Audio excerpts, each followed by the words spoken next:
사랑하는 성도 여러분, 오늘 로마서 4장 1절부터 12절까지의 본문은 유대인들에게 동일하게 3장에 연결되어서 연장선에서 이야기하고 있는 본문입니다. 3장에서 계속해서 우리에게 말씀했던 부분이 무엇입니까?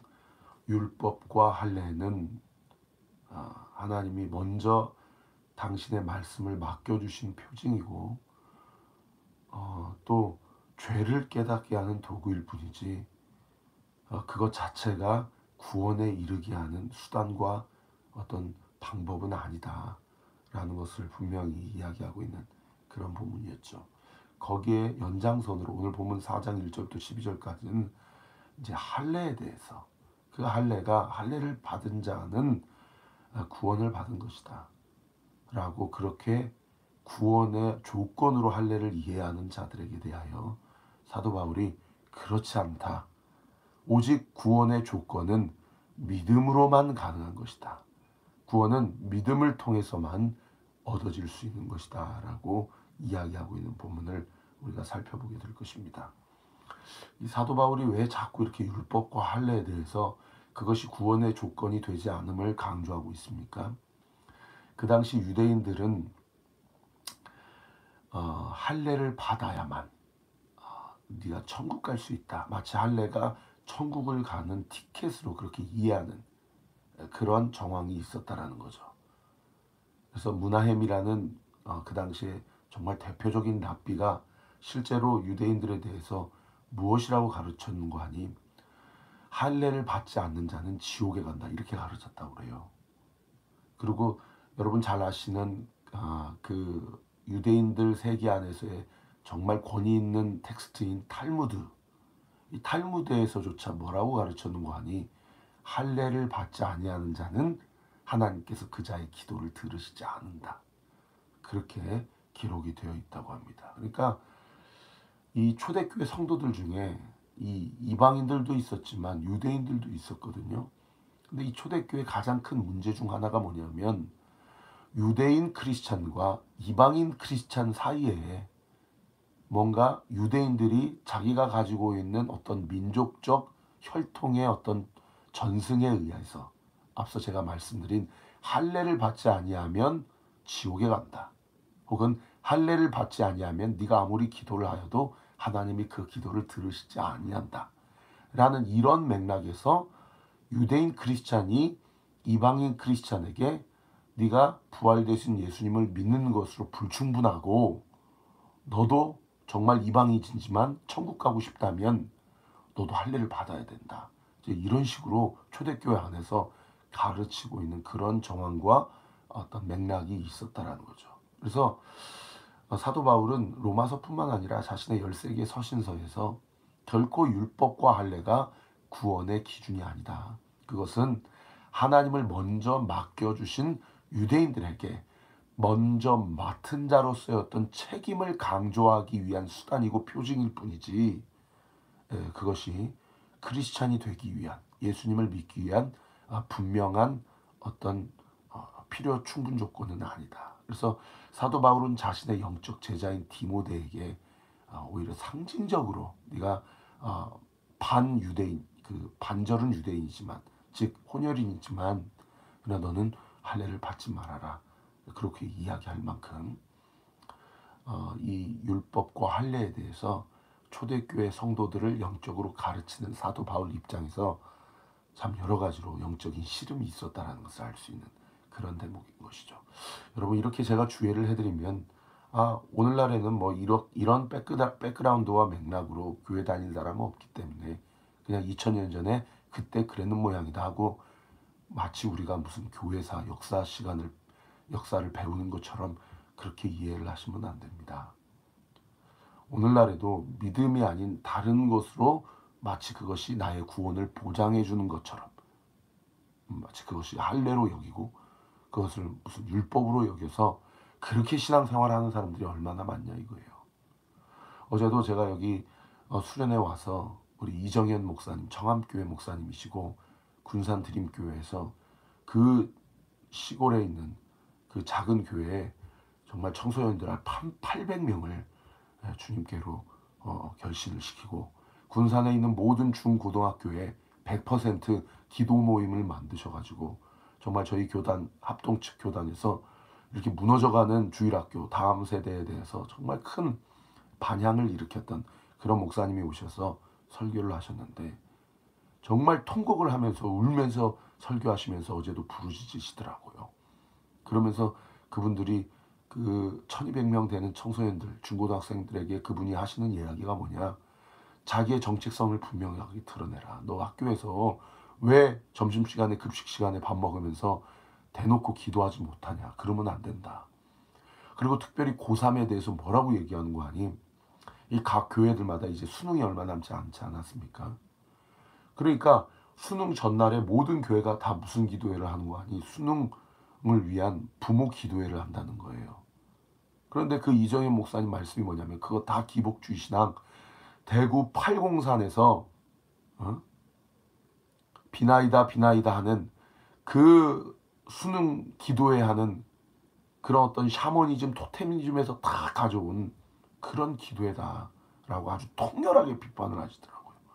본인이 실제로 수능날만 되면 유튜브에 수능 기도회라고 검색 키워드를 입력을 해서 한번 검색을 해본다고 그래요. 그러면은 정말 교회만 기도하는 것이 아니고 불교도 기도하고 유교도 기도하고 천주교도 기도하고 심지어 무당들도 기도한답니다. 그런 놈의 기도회가 무슨 하나님 앞에 기도하는 기도입니까?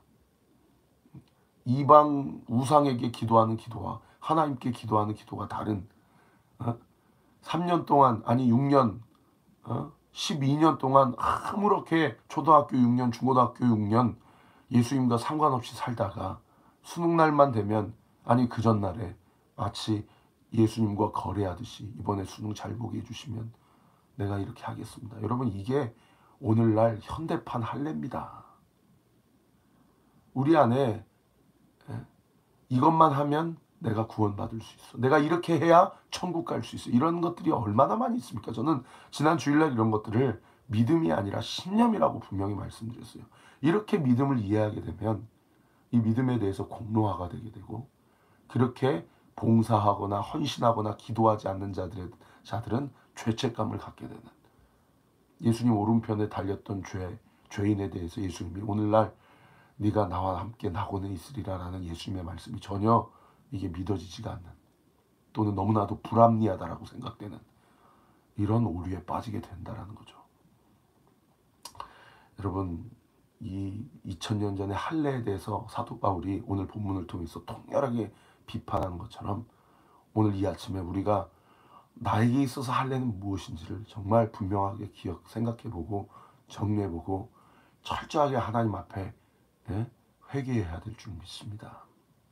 여러분 그런 맥락을 가지고 오늘 1절부터 제가 한 구절 한 구절씩 한번 주의를 해드리겠습니다. 1절에 보시면 그런즉 육신으로 우리 조상인 아브라함이 무엇을 얻었다 하리요. 만일 아브라함이 행위로서 의롭다 하심을 받았으면 자랑할 것이 있으려니와 하나님 앞에서는 없다. 그러니까 믿음의 조상인 아브라함은 뭐 예를 들면 아브라함이 하나님 앞에서 또 믿음의 후손들 앞에서 자랑할 만한 행위나 육신이 뭐가 있겠어요. 그가 창세기 12장에 내가 너에게 지명한 곳으로 가라. 너 등 따숩고 배부른 그 갈대우로 떠나서 너 아무것도 보장되어 있지 않는 그곳으로 가라. 그래서 아브라함이 순종했거든요. 그러나 그 행위가 아브라함이 하나님 앞에 뭔가 내놓을 만한 그런 의가 됩니까? 되지 않는다는 거예요. 또 창세기 22장에 보면 하나님이 아브라함에게 너가 가장 사랑하는 독자 이삭을 나에게 바쳐라라고 그랬거든요. 그러니까 아브라함이 잘한 게 딱 두 가지 있는데 하나는 자기 본토 친척 아비집을 떠난 것이고 또 하나는 자기 독자 이삭을 하나님께 바친 거예요. 그런데 이것이 아브라함이 하나님 앞에서 의가 되지 못한다. 왜요? 3절에 보세요.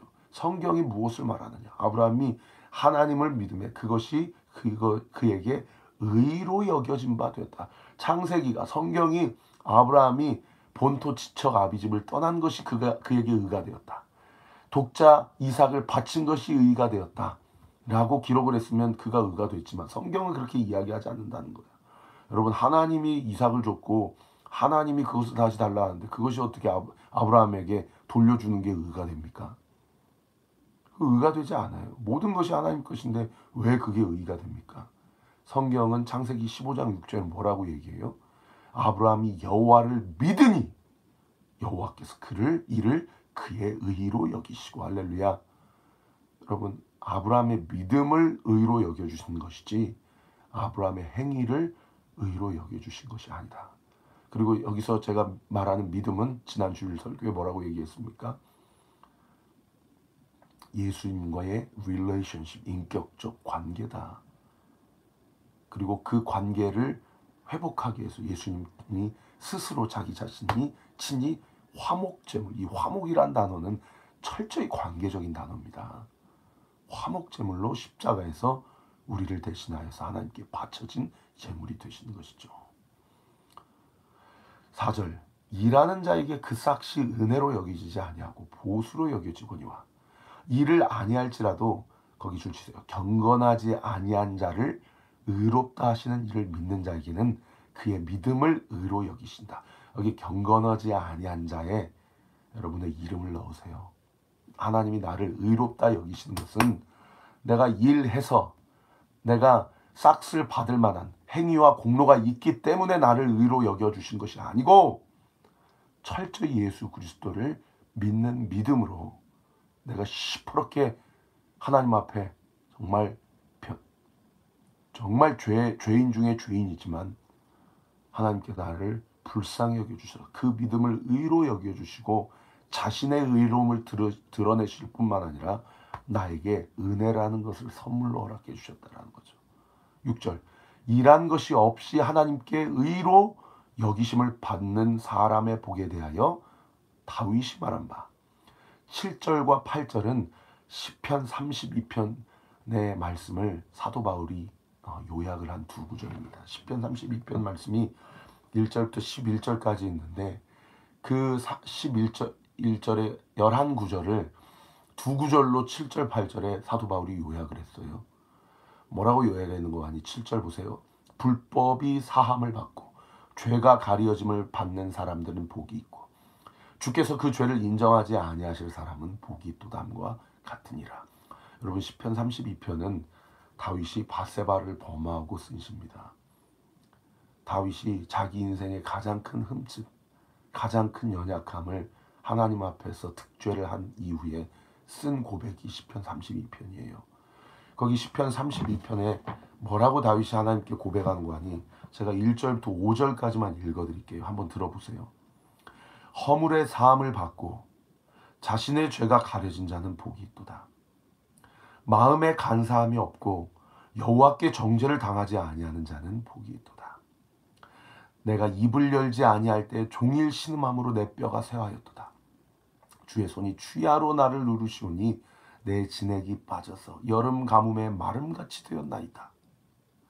내가 이르기를 내 허물을 여호와께 자복하리라 하고 주께 내 죄를 아뢰고 내 죄악을 숨기지 아니하였더니 곧 주께서 내 죄악을 사하셨나이다. 셀라. 다윗이 범죄하고 입을 열지 않고 너무 수치스럽고 부끄러우니까. 그러니까 어떻게 됐대요? 자기 뼈가 진토가 되고 진액이 빠졌다. 그런데 내가 내 입을 열어서 내 허물을 여호와 앞에 고백하고 자백하며 하나님의 은혜를 간구하였더니 주께서 내 죄를 사하셨도다. 할렐루야.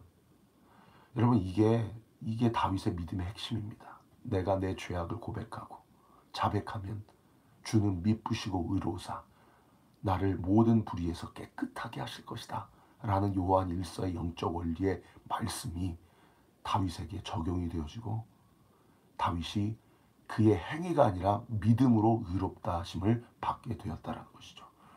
사랑하는 성도 여러분, 우리가 갖는 믿음은 어떤 믿음입니까? 나의 모든 죄와 허물을 십자가에서 예수님이 담당하셨다라는 믿음. 내가 오늘 짓는 죄도 하나님 앞에 자백하고 고백하면 주께서 나를 용서해 주시고 사해 주실 것이라는 그 믿음. 그 믿음이 하나님께서 우리를 의로 여기셨다라고 이야기를 하고 있다는 것이죠. 우리의 모든 믿음을 우리의 주인 되신 예수 그리스도께 두십시다. 그리고 이 아침에 나의 허물을 주님 앞에 고백합시다. 용서해달라고 회개합시다. 그러면 다윗을 용서하시고 아브라함의 믿음을 의로 여기신 우리 주님께서 우리의 죄를 용서하시고 우리의 믿음을 우리의 의로 여겨주실 것을 믿습니다. 자, 계속 9절부터 주의하겠습니다. 9절. 그런즉 이 복이 할례자에게냐 혹은 무할례자에게도냐. 무릇 우리가 말하기를 아브라함에게는 그 믿음이 의로 여겨졌다 하노라. 이게 아까 제가 창세기 15장 6절에 기록되어 있는 말씀이라고 말씀드렸죠. 10절. 그런즉 그것이 어떻게 여겨졌느냐. 할례시냐 무할례시냐. 할례시가 아니요 무할례시니라. 왜요? 아브라함의 믿음을 의로 여기신 시점은 창세기 15장이에요. 그런데 여러분 아브라함이 할례를 받았던 구절은 언제입니까? 창세기 17장입니다.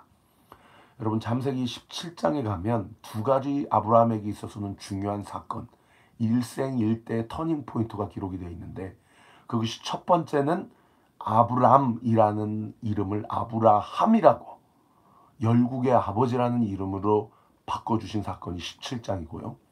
그리고 두 번째 사건이 너를 포함하여서 네 아들 이스마엘과 네가 데리고 있는 모든 종들, 특히 남종들에 대해서 할례를 행하라고 행하신 장이 바로 창세기 17장입니다. 그러면서 이스마엘이 너의 상속자가 되지 않고 내가 너에게 이삭을 주겠다 라고 약속한 장이 창세기 17장이죠. 이때 창세기 17장에서 아브라함이 자기가 하나님의 음성을 들으면서 엎드려서 웃어요. 아브라함의 믿음이 드러나는 본문이에요. 얼마나 연약한 믿음입니까? 아마 어떤 신학자들은 아브라함이 엎드려서 하나님께 기도하고 음성을 듣고 있지만 아마 배를 부여잡고 웃었을 것이다. 그냥 실미소를 짓는 수준이 아니라, 왜냐하면 그때 창세기 17장의 아브라함의 나이가 99세였거든요. 1년 있다가 네가 독자 이삭, 너의 진정한 상속자를 내가 너에게 주겠다 라고 약속할 때 아브라함이 웃었고, 실제로 아브라함이 그 독자의 이름을 웃음이라는 뜻을 가진 이삭이다 라고 그렇게 명명을 하게 되는 것이죠.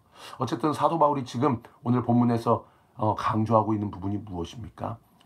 아브라함의 믿음을 의로 여긴 장은 15장이고 아브라함이 할례를 받은 장은 17장이다. 그러니까 아브라함이 믿음으로 말미암아 의롭게 된 장은 아브라함이 할례를 받기 전입니까? 후입니까? 할례를 받기 전이라는 거예요.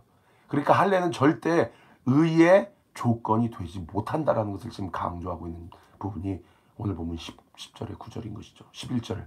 그가 할례표를 받은 것은 무할례시의 믿음으로 된 의를 인친 것이니 이는 무할례자로서 모든 믿는 자의 조상이 되어 그들도 의로 여기심을 얻게 하려 하심이라. 할렐루야. 그가 믿음으로 의로 인침받은 것은 무할례시에 할례 받기 이전에 인침을 받은 것이지, 할례 받고 나서 네가 할례를 받았기 때문에 이제 의롭게 되었다라고 하나님이 말씀하신 적이 없다는 거예요. 12절. 또한 할례자의 조상이 되었나니 곧 할례 받을 자에게뿐 아니라 우리 조상 아브라함이 무할례시에 가졌던 믿음의 자취를 따르는 자들에게도 그러하니라. 그래서 로마 교회 안에 할례로 인하여서 그런 믿음의 원리, 구원의 조건과 관련된 영적 오해가 없도록 하게 하기 위하여 오늘 보면 이렇게 기록하고 있다는 것입니다. 자, 제가 오늘 1절부터 12절까지 다 주의를 해드렸습니다. 사랑하는 성도 여러분, 오늘 말씀을 정리하면서 내 안에 내 믿음이 아닌 나의 의로 여기는 것이 무엇인지, 그것이 있다면 하나님 앞에 이 아침에 회개하십시오. 나에게 할례가 되는 것이 무엇이 있는지 하나님 앞에 내려놓고 그것이 구원의 조건이 되지 않음을 인정하고, 하나님, 내 신앙이 샤머니즘, 토테니즘처럼 변질되지 않기 원합니다. 내가 주님을 알 때 더욱 알기를 원하고, 로마서 2장 29절 지난주 토요일날 말씀처럼 할례는 육신에 하는 것이 아니라 마음에 하는 것이라고 말씀해 주셨사오니 오늘도 이 아침에 우리의 마음과 생각을 예수 보혈로 덮어주시고 오늘 이 하루도 예수님의 말씀 앞에 순종하며 예수님의 음성을 듣고 예수님 앞에 내가 하고 싶은 얘기를 하되, 특별히 나의 연약함을 다 고백할 때 예수님이 나를 정죄하지 않으시고 나를 모든 죄에서 사해 주신다라는 이 약속, 이 언약을 붙잡고 오늘 하루도 말씀 위에서 승리하는 그런 삶이 되게 하여 주옵소서. 기도하는 우리 사랑하는 모든 성도들 되시기를 우리 구주 예수 그리스도 이름으로 축원합니다. 그리고 저를 위해 기도해 주세요. 어제도 수많은 영혼들, 제가 이정혜 목사님 내려가시고 기도 인도하러 올라갔는데 학교에서 내가 그리스도인임을 부끄럽게 여겼던 사람이 있으면은 이 시간 다 회개해라고. 그러니까 아이들이 막 울면서 회개해요. 그런데 어떤 지체들은 회개하지 않고 기도하지 않고 멀뚱멀뚱 있어요. 그래서 제가 두 번째 기도 제목으로 이렇게 얘기했어요. 혹시 나는 내가 정말 믿어진다면 나는 분명하게 커밍아웃 할 건데, 사실은 내가 부끄럽게 여긴 것은, 아니 부끄럽게 여기든 자랑스럽게 여기든 그것조차도 생각하지 못했던 것은, 사실은 목사님, 저 예수님 아직 못 만난 것 같습니다. 저 아직 예수님이 정말 살아계시고 그분이 정말 십자가에서 죽고 끝난 인생이 아니라 3일 만에 부활하셨고 승천하셔서 그분이 나의 모든 죄악과 나의 허물을 담당하셨다는 것, 사실 저 믿어지지 않기 때문에 부끄럽든지 자랑스럽든지 여겨야 되는 것조차도 생각한 적이 없습니다. 믿어지지 않습니다 라고 한 우리 지체들이 있다면 한번 손들어 보라고. 그러니까요, 세상에 1200명 중에 적어도 300명 이상이 손들더라고요. 그래서 제가 주변에 있는 각 교회 목사님들, 전도사님들, 또 그리고 교사 선생님들에게 그 지체들에게 지금 찾아가라고. 그리고 손 안 든 청소년들 괜찮으니까 우리 지체들에게 찾아가라고. 그 300명은 오늘 이 밤에 그 손든 것 정말 용기 없으면 할 수 없는 일입니다. 그 손든 지체들에게 하나님의 구원의 은총, 그 손든 것을 그들의 믿음으로 하나님이 의로 여겨주시고 구원의 은혜, 불쌍히 여겨주신 은혜를 베풀어 주실 것을 믿는다 라고 하면서 정말 교회별로 그 지체를 위해서 합심하여서 기도하고 그렇게 부르짖으면서 간구하니까요, 그 멀뚱멀뚱한 있던 지체들이요 막 울면서 그렇게 예수님 믿고 싶다고, 믿어지지 않는데 나도 예수님 믿고 싶다고 그렇게 울면서 기도를 하더라고요.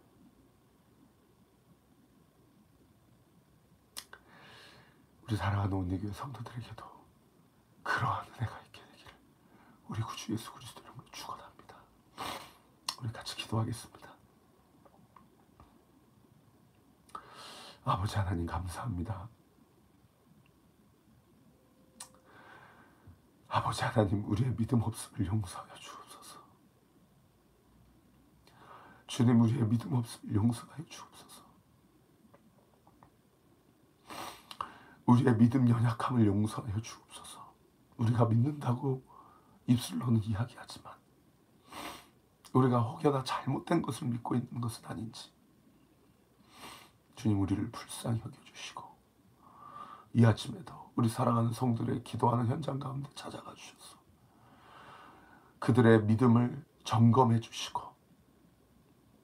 그들의 믿음을 체휼하여 주시고 우리의 믿음을 훈계하여 주셔서 우리가 정확하게 제대로 알고 믿게 하시고 말씀하신 바를 분명하게 믿고, 아니 그것이 믿어지는 은혜가 있게 하여 주셔서 오늘 하루도 이번 한 주도 우리의 평생의 삶이 주님과의 인격적인 관계를 통하여 우리가 믿어지는 수준에 머무는 것이 아니라 그것이 믿어지고 깨달아지고 순종하는 힘이 되고 하나님이 주신 성령의 9가지 열매를 주렁주렁 열매 맺는 성장하는 성숙해 되는 우리 모든 그리스도인들이 되게 하여 주옵소서. 오늘도 그 믿음 가지고 이 새벽에 간구하는 우리 모든 성도들의 기도를 주님께서 응답하시고 흠양하여 주시옵소서. 내가 이 시간 예수의 이름으로 명하노니 이 아침에 하나님께 부르짖으며 기도하고 신음하여 기도하는 우리 성도들의 모든 기도가 주의 은혜 가운데 응답되게 될지어다. 응답될지어다. 응답될지어다. 일하시고 함께 하실 주님께 모든 영광과 찬양 올려드리옵고 살아계신 우리 구주 예수 그리스도의 이름으로 감사하며 기도하옵나이다. 아멘. 지금은 우리 구주 예수 그리스도의 은혜와 하나님의 사랑과 성령 하나님의 위로 교통 충만하심이 공로나 행위로는 구원에 이룰 수 없고 주님과의 친밀한 인격적 관계를 통한 그 믿음으로 인하여 그 믿음만으로 구원에 이룰 수 있다는 사실을 기억하고 주님을 알 때 모든 것이 주의 은혜임을 기억하고 또 고백하며 나에게, 우리의 가정에, 우리의 교회에, 이 나라와 이 민족에, 이 열방 가운데 주의 은혜가 필요하다라고 고백하며 이 아침에도 간구하며 주님 앞에 나아가기로 결단하는 우리 사랑하는 온리교회 모든 성도들 머리머리 위에, 우리 교회를 위해 이 아침에도 기도해 주시는 모든 기도의 동역자들 위에 지금으로부터 영원토록 함께 하시기를 간절히 축원하옵나이다. 아멘. 사랑하는 성도 여러분, 제가 목이 많이